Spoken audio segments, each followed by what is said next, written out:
show you how to make your very own battery, whether for in case of an emergency, because you want to make your own power supplies, or just because you can. So let's go.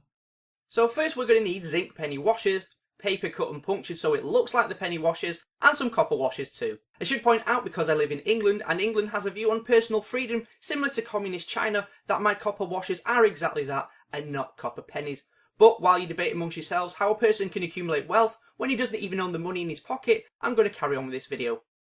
We're going to stack our washers by first placing our copper washer, then the paper, and finally the zinc washer. This sandwich is what makes up the cell of our battery and will provide us with our power. To increase the output of the battery, we're going to stack these cells on top of each other. As you may notice, we don't include paper between new cells. For these battery cells to work, we're going to need an electrolyte. For this, I'm using tap water and household salt. Simply pop your paper washers into the solution to allow them to absorb the electrolyte. Then place them on some kitchen towel or something similar to dry off the excess. You want the paper washers to be damp but not dripping wet.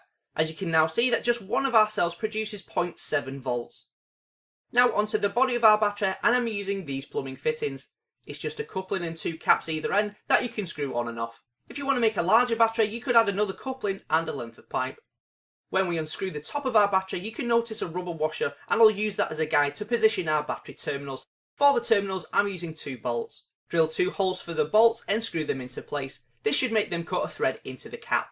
Then unscrew them, as we're going to make our battery connectors. For this, you're going to need male and female spade connectors and some ring connectors too. The female spade and ring connector, sometimes called eye connectors, are crushed onto the stripped ends of 2 lengths of insulated wire. I've cut these roughly the length of the battery to allow me some play when making batteries with different numbers of cells, besides there's plenty of room inside the battery itself. These wire connectors are attached to our bolt terminals, which we screw through the cap and secure in place with some nuts.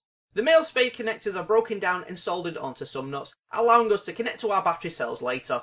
Now, taking a threaded nylon rod, we're going to make our battery cell shish kebab.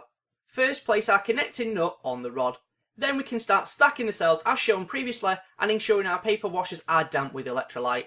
When you've stacked all your cells together, in my case 10, then add the other connector nut to lock things into place. We put the whole thing together and it's complete. You could seal the battery with solvent weld or glue to make it water and airtight, but I'm not going to, as this is just a demonstration. The great thing about this design is that you can use it over and over again in your projects and experiments. You could easily make it bigger as mentioned previously, or move one of the terminals to the base instead of them both coming out the same side. You can even swap what you make the cells out of to get different results,